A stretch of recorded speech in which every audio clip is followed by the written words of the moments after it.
All right, everybody, welcome to the Nick's Boots podcast. And today we have the honor of having our first guest. Well, not really guest. Guest? Yeah, he's a guest.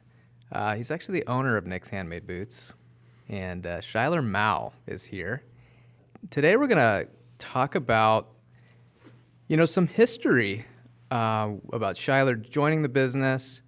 The last couple of years have been pretty successful for us as a business.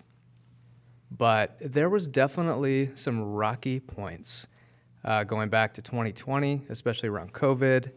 And so today we're going to title this podcast, The First 100 Days. And is that the first 100 days of Shuyler at Nick's? Or is that the first 100 days of like I COVID? did think about that, and I was like, well, that's a little self-centered. But first 100 days of, me being here, being part of the team. Okay. Because it is kind of an interesting inflection point for the business, right? Absolutely. March of 2020 is when we start that. March of 2020, correct, yeah. So just for a bit of context, your father, Steve Mao, bought the business in 2013. 2013. I was hired end of 2016. I worked closely with Steve, and then Steve had a health issue. Yeah, he got he had a brain tumor. It was one of the kind of quote unquote good ones that was non-malignant and was fortunately located on the outside of his brain, kind of close to the skull. So they were able to get it out. He's fine. He's like doing well, but I would say it kind of took a little bit out of him. I mean, that was like a super surreal experience. I always say, like, when you have those doctors on the TV shows, and they're like super hot shots, and Yep. the surgeons are like, I'm God. Yep. But like when your family members like in dire straits, it's actually very comforting to talk to somebody like that. He's like, oh yeah, I crack his head open like a It's just the size of a lemon. I got this. 200 of these a year, like no problem. I'm like, okay, man. Like, Wow. sounds good. Yeah. No, I remember we were walking across the Thomas Hammer, and I just remember thinking, man, something's not right, And I think I may have even reached out to you. Yeah. And we hadn't corresponded too much, but I think I reached out, and I was just like, how is he doing? Something's not quite right. Did that prompt, I mean, you've been involved with the business since day one. Mm-hmm. Did that prompt, I guess, kind of an emotional, he's probably not going to be in this too much longer. I'm not saying his life, but his involvement in the business. Yeah. Did that trigger your like, gosh, do I want to do this? Do I want to join Nick's? Yeah. I mean, it was a scary time. Like, it was weird because we were actually really relieved to find out it was a brain tumor because we thought it was like Alzheimer's or early onset dementia or something. I remember, he couldn't remember. That's right. Well, he couldn't talk. And like, it was weird because after he got it out and he recovered, he told us that like he was trying to say things the whole time, like in his head, but it just like couldn't come out. And I can't imagine what that was like. Yeah. I think it's, an important part of our family. And I come from a background of consumer goods. I used to work for a company that made like outdoor like textile products, like umbrellas and cushions and covers for cars, RVs, patio furniture, and kind of learned how to be like learned the business there. Like I guess grew up there professionally. And then like if you recall, my brother and I kind of had to take over for a little bit, not like directly, but be a resource for you. While he was coming out, while he was dealing with that. So definitely gained some familiarity with it, and loved what I saw. So credit to you guys. Like I think we came a long way in those years leading up to 2020, and kind of gave us a good foundation for moving forward. But yeah, it definitely made me think like, okay, like somebody's got to kind of step up here.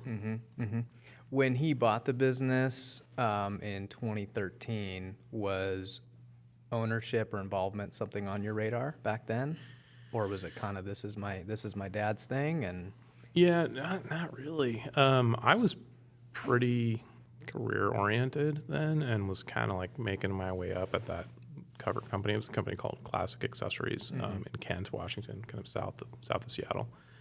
And no, not really. I was like kind of had my path there, and it was a pretty big company, and I was doing well. And then some things happened, nothing like bad, like personally or anything malfeasance wise, but we hit some kind of a rocky spot, some acquisitions. There was a private equity acquisition.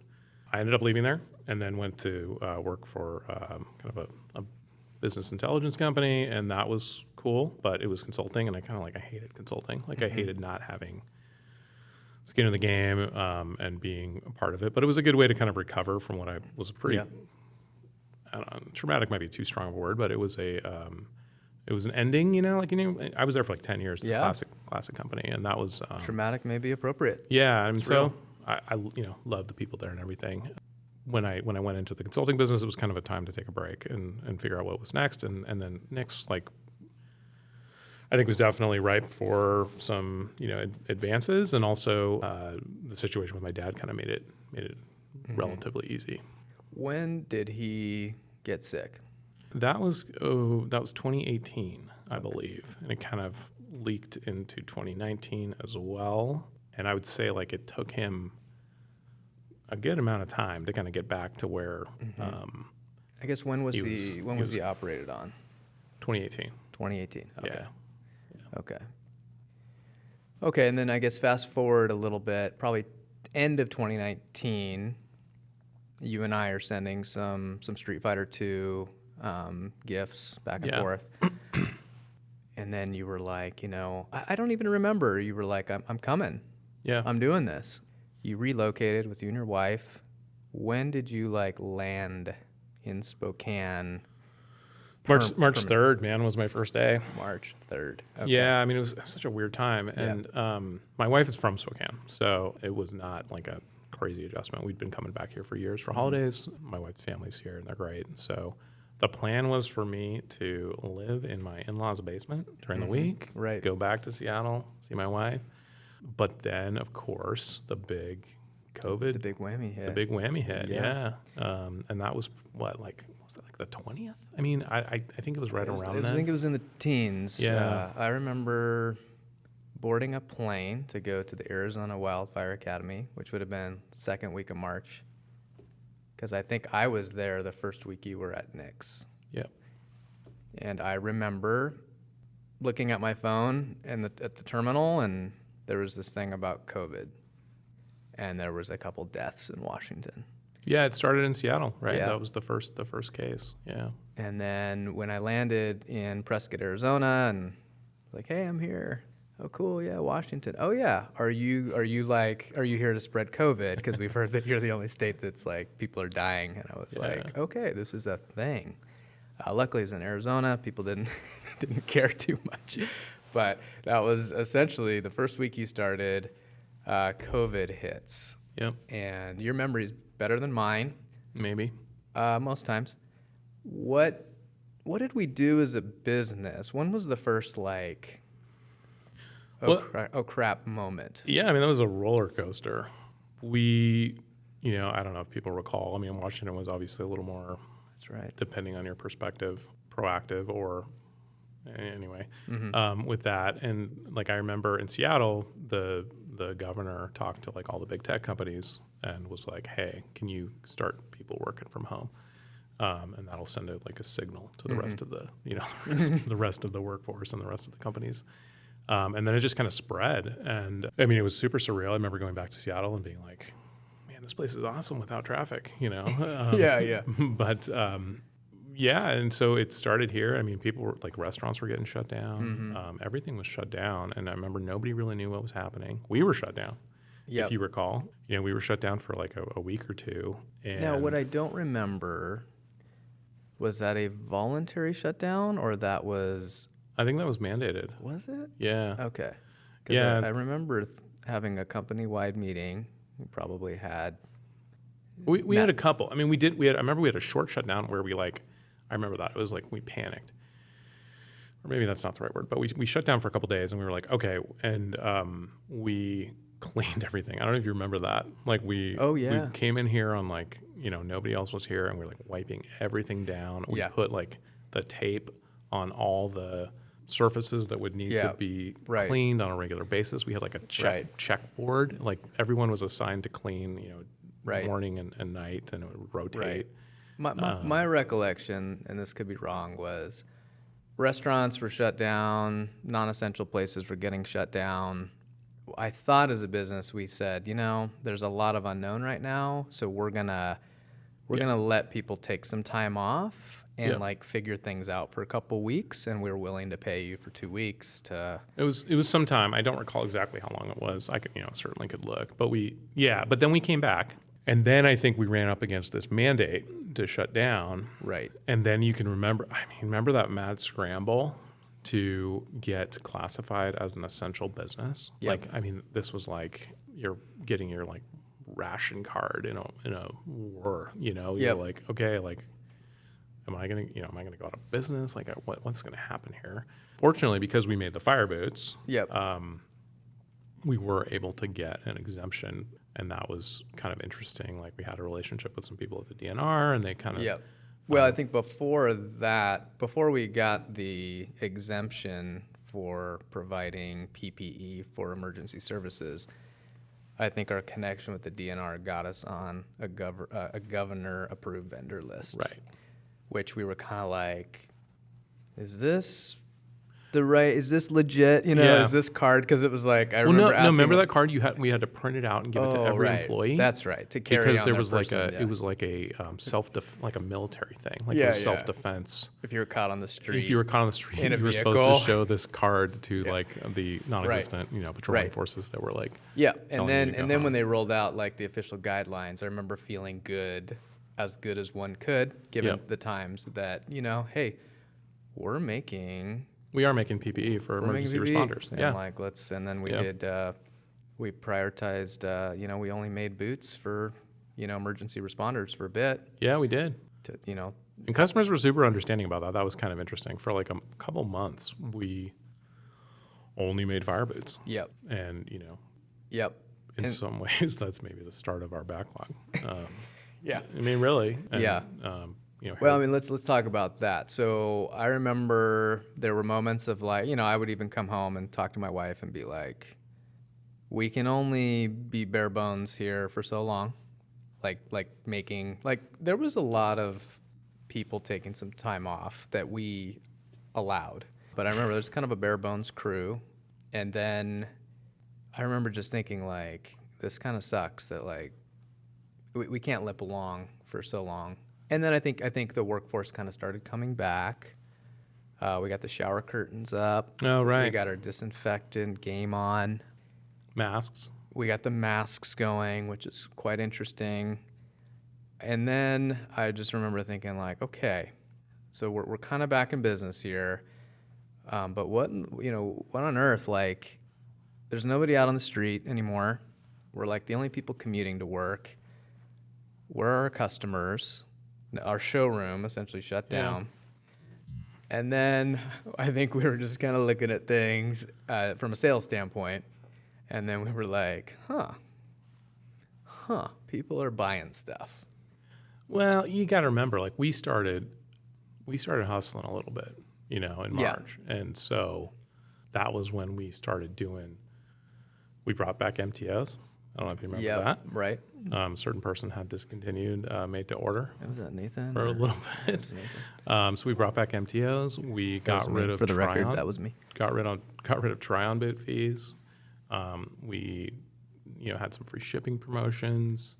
We got more aggressive, I'd say, with just kind of like trying to appeal to potential buyers. 'Cause, there was like a panic period, right? Like, okay, we need customers to keep this business going. Right. Who knows what's going to happen here? Right. And I wouldn't say that those promotions kept people buying. It was more just us like, let's do everything we can to make sure people know we're here, we're making stuff. But I think a lot of the kind of organic social media stuff, I think started really taking off at that point.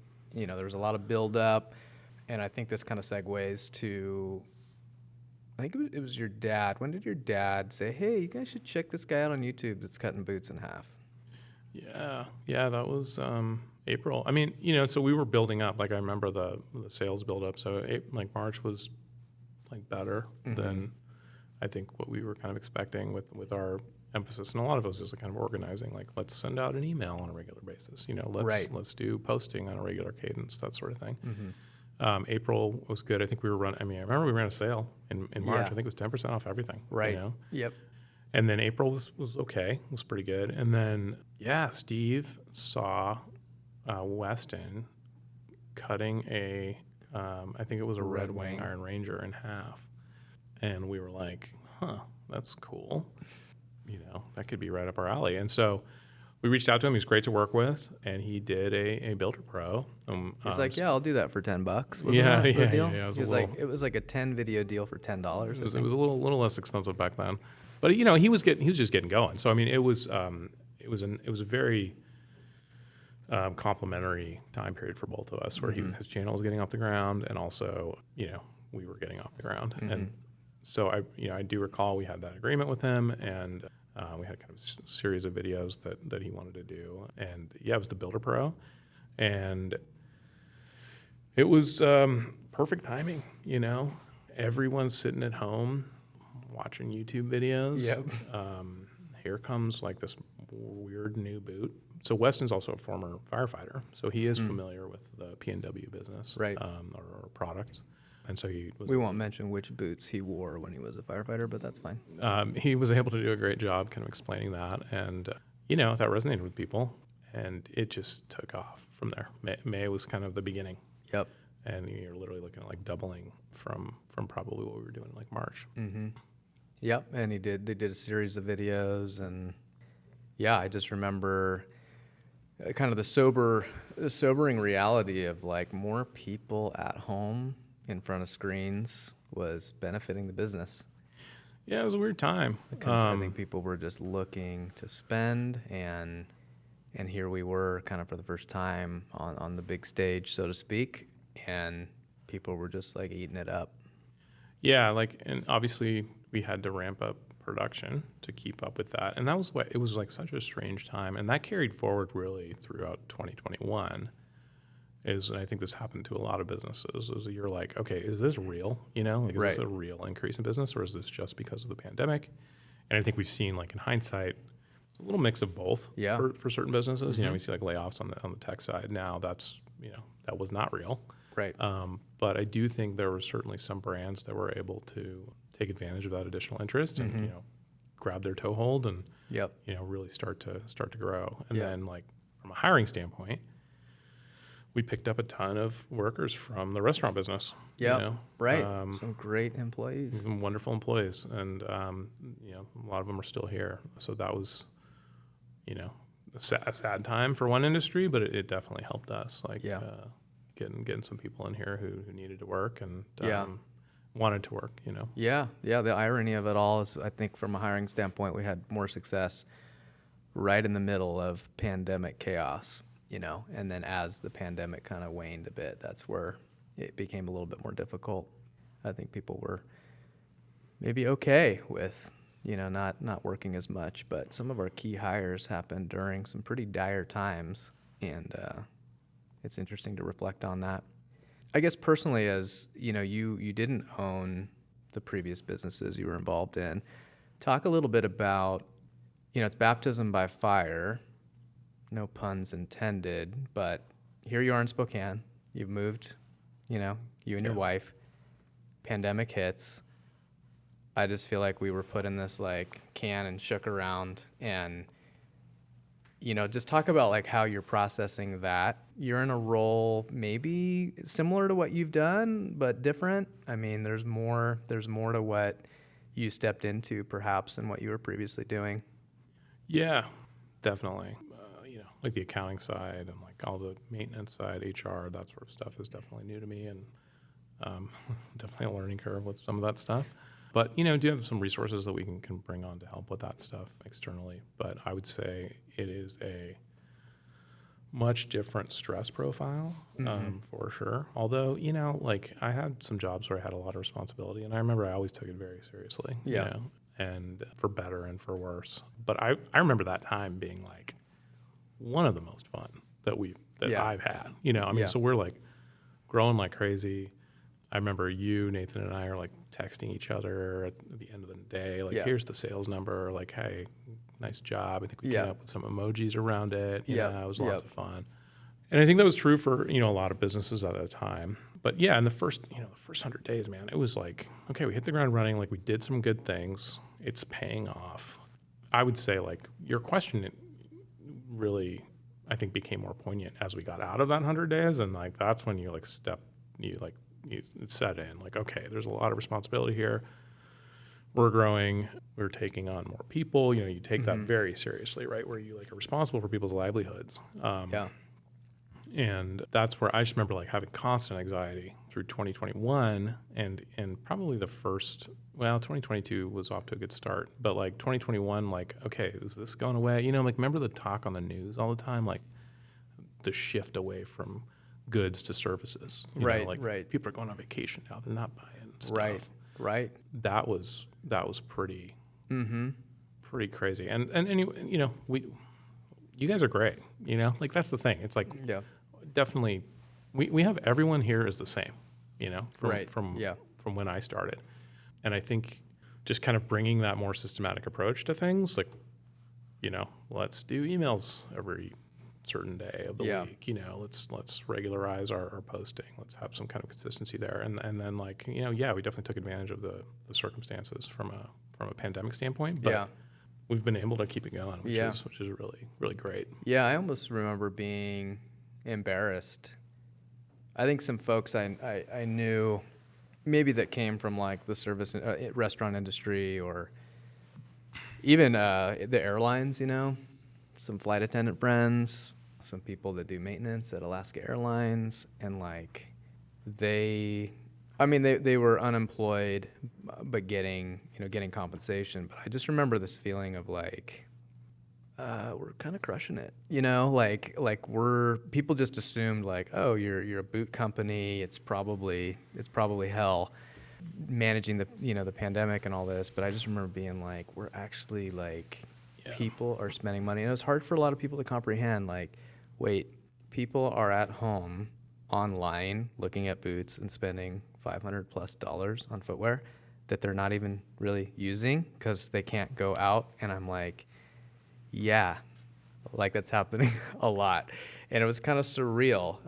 And you even had people who are just like showing off their new nicks, from working from home, but there was certainly, I think, this pride in like the essential worker, movement where they were like, hey. Well, I mean, our boots, as you know, are work boots. Even the heritage ones, you can do almost anything you could do in the work version. And so I think everyone was outside, like hiking, like remember trailheads were so crowded. Right. Yeah. Try to get a tea time, like anything where you could be a little farther apart from people. Yeah. I guess those are phases of the pandemic. That was going crazy. Early part of it, it was like ghost town, but then the recreation side, it picked up because people were like, I can't fly, so what do I do locally that's outdoors? And I think that we created a couple boot models around that, urban drifters, overlanders. Urban drifter came out during that time. Yeah. The officer boot, overlander kind of shortly thereafter. Yeah. And, like, I don't know, that's always the challenge with our business is like, really the boots are all the same. Now that's a little different with like the Chelsea and the Sierra Soul and the mock toes. But at the time, it's like, how do you communicate to people that you can get this build? Right.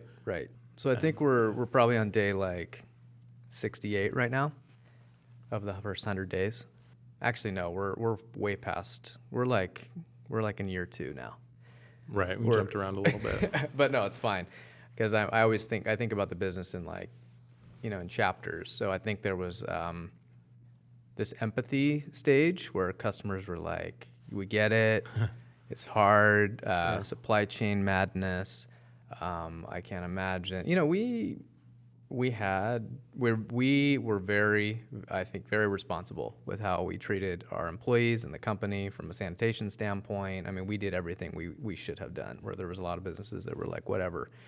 But we had like several situations where people were out, Yeah, that was weird. Exposures and, you're just constantly managing, should I come to work? Should I not come to work? I tested positive. I feel fine. There was just like so much of that. And then I feel like once things waned a bit, and customers were very understanding during that time, but after like COVID was kind of on the wane, then it was like supply chain issues were kind of the big conversation. And then that kind of got resolved. And then people we're Well, getting. I mean, this is over like a 3-year period. You know, I mean, supply chain issues probably Yeah. just got fixed for us anyway, like probably towards the end of last year, like Yeah. couple months ago. Yeah, yeah, And I wouldn't even say they're totally fixed, you know. Like, right. some of our like tanneries are still at like half labor capacity. Yeah, yeah. I guess the narrative I'm getting into is like some businesses were suffering a lot. We were doing pretty well, and that created a lot of demand. And then so there's a lot of frustration from our customer base about like, lead times and so forth, But I think that was probably most of last year.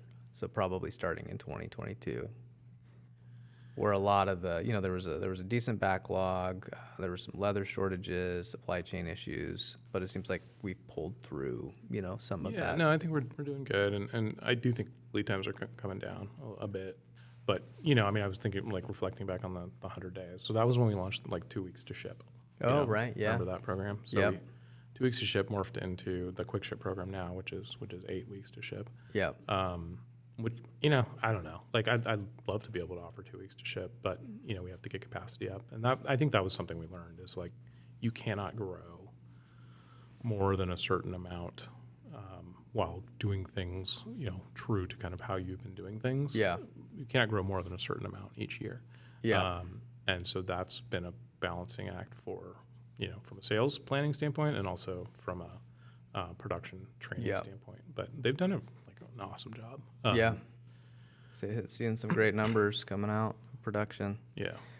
What would you have wished somebody would have told you back in March of 20 that could have helped, could have hurt? I don't know. Like what could have somebody what could somebody have said to kind of prepare you for the first 100 days? I don't know. Like it was such a weird situation. I will say love my dad, but nobody was really doing like I'd say like the financial planning or accounting analysis part of the business, and so I remember I started digging into it, and we kind of had to take some adjustments from 2020 or 2019. Yeah. And I didn't realize kind of how much work needed to be done. Yeah. I think from a profitability standpoint, and I don't know. I'm kind of glad I didn't know that because it might have changed, the calculus on that decision. But it's all good now. But like that was, I mean, actually, I think back on that, and that was like a super stressful time. Yeah. I was like, gosh, what did I get myself into? Right. Like we pulled through and did some cool things to kind of help with that, all while kind of maintaining the product and mostly through channel diversification, going direct to consumer. But it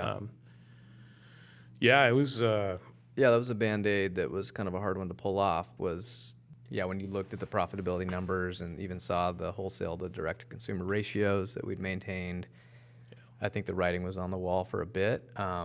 But at some point we had to be like, this kind of needs to change. Yeah, and we still support that business. It's just got to be a certain percentage of the mix for it to like make sense for the business overall. And I would say like that has changed even more dramatically over the last couple of years. Like with our wages are proud to do it, but we've definitely that's increased quite a bit. And then the biggest thing is materials.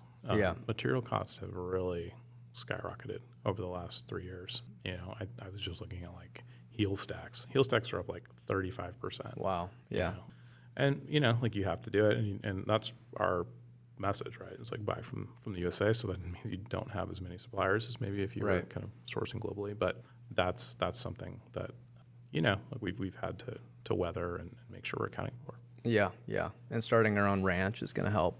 Yeah, no. Remember when we looked at that? So Grant had this idea to, and I was part of it. I was like, hey, like what if we started our own tannery? Like it was like the dumbest idea, by the way, because like I'll walk you through the I'm math. still hoping we do it. I'll walk you through the math on this. And I'm like, okay, so say we make like 10,000 boots. So that's like 5,000 head of cattle, roughly. Maybe a little less, maybe a little less. more. Yeah.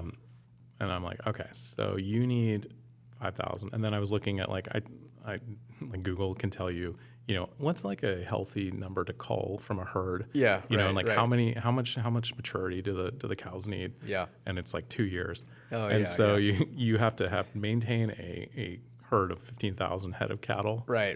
To support this like little boot business. And I'm like, oh my gosh, okay, well that's probably not going to happen here. So yeah, no, I mean there was a lot of creative things. Like I remember we went to McRae, like I mean I think that's probably been one of the most fun things about this is like getting to know other people in the industry. Like McRae is one of 3 major contractors for the government for making military boots, and they're super open. Obviously, we're not really competitors. They're kind of hitting a different price point. Yeah. So they were very generous. They let us come in, and they have all these they make their own soles, Yeah. which is wild, right? So they have all these vulcanization machines because like everything has to be made in the U.S. Yeah. And so they have this like hot room at the bottom, and it kind of like heats the whole space. Yeah. And it's in North Carolina, so it's not like it's like cold most of the time. Oh yeah. But yeah, they're just like baking soles Yeah. in these like 60-year-old vulcanization machines. And we were like, well, It's like going into your everyday Waffle House or something. yeah, right? it's absolutely like that. It's like, these man, it's waffle hot in patterns. here, and wow. But there's like, a lot. Vibram's a big company, and so they have very like the Sierra sole for us was a pretty big leap, I would say, because of like how much goes into developing a sole with them. Not that that's like totally new to the market, but it's a new way of attaching kind of like polyurethane to rubber for us because they used to make it like already combined, and now they stopped making it combined, so we had to kind of figure out how to combine it anyway. Yeah. But yeah, we were like, okay, well, if we can make our own soles, we'll have like totally competitive edge, and that's where like the cow idea came from. Which like these, Well, I was getting into rubber bar tree, napkin ideas. rubber tree. Yeah, counts you were and going to stuff buy like a that. rubber plantation. Yep. Yeah. Yep. There was a lot. Like Nathan was gonna do the tanning. He was gonna do the skinning and the. Yeah. There was a couple people that volunteered to do the butchering of the animals, but yeah, at the end of the day, we're like, let's just stick to making boots. What are some memorable days on the positive side from the first hundo? Are there any days that stick out as like, this is a win? I'm glad I'm here. Yeah. So like late March, I remember when we started hitting $10,000 a day in sales. Mm-hmm. We were not that when I started, Right. Well, no, I mean, like, we're doing like 180 a month then. And then I was like, okay, 10 times 30 is 300. That's great. Yep. That I remember getting the email from the person at the DNR that was like, hey, I think we can like help you out. I think we do need to keep this going. Yep. We need fire boots to fight wildfires.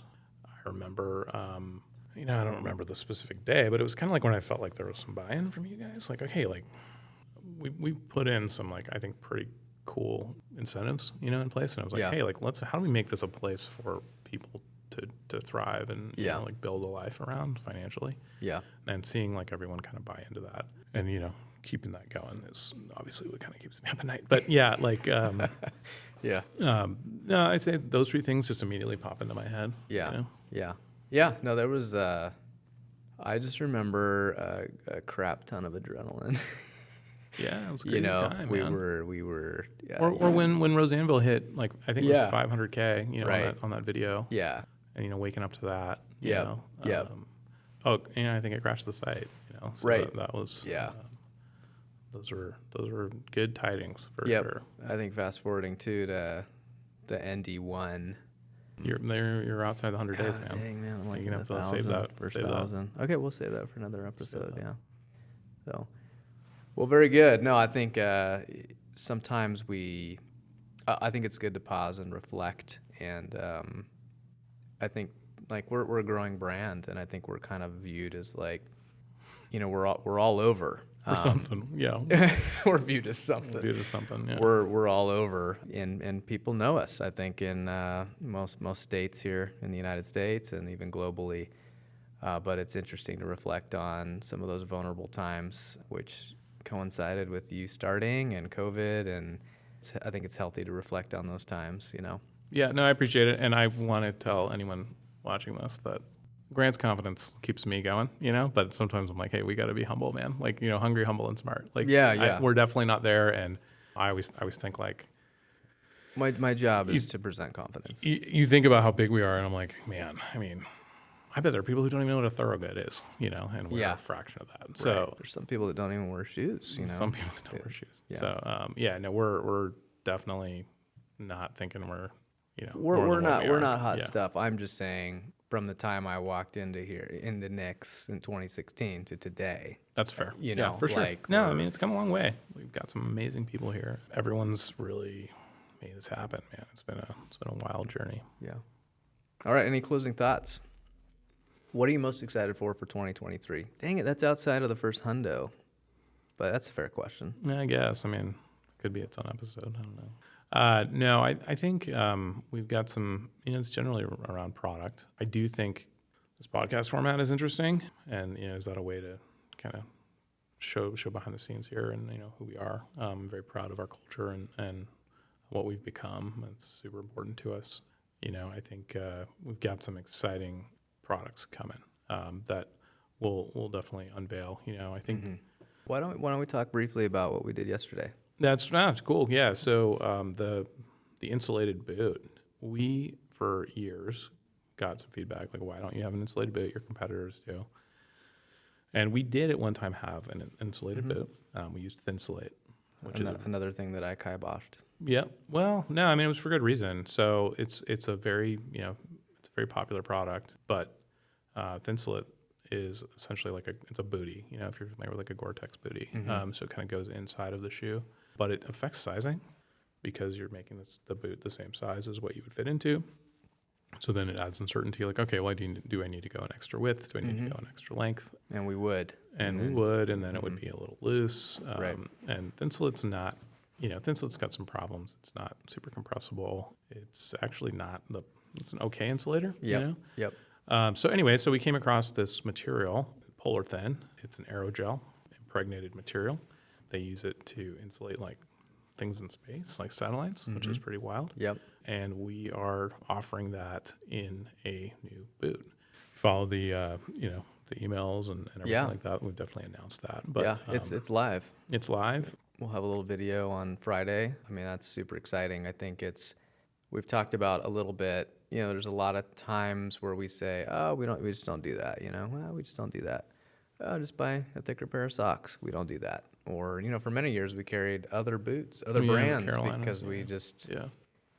but I think it's fun as a business now to be able to look at, that's something we should do. I'm tired of referring, Well, I would say the business has grown enough and it's got enough capability that I think there's a ton of opportunities out there. And the things we didn't do in the past, we will do if it makes sense, but we're going to do them well. And so this took us like a year to make this happen. Yeah. It's a totally different approach to insulation. It's sewn in between the liner and the outer leather.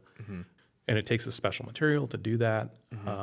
And it doesn't change the sizing of the boot. And so we try and offer a solution out there that doesn't exist. That's Right. really what we're focused on is being like a great solution provider to people who need these boots for work. And that takes time, Yeah. And so we do have ways, to collect information from customers. And I hate saying no, right? Like hate it as a business person. I hate saying what? No.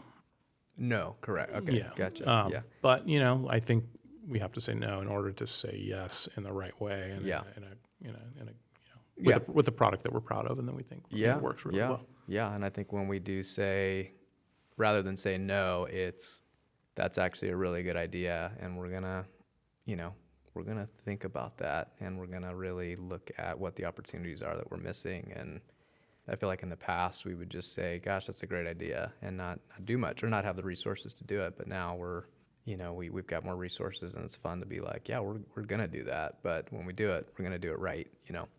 So, well, cool. Well, thanks for everybody for watching. Thanks, Shuyler, for being the first guest on your podcast. Sure. Is that correct?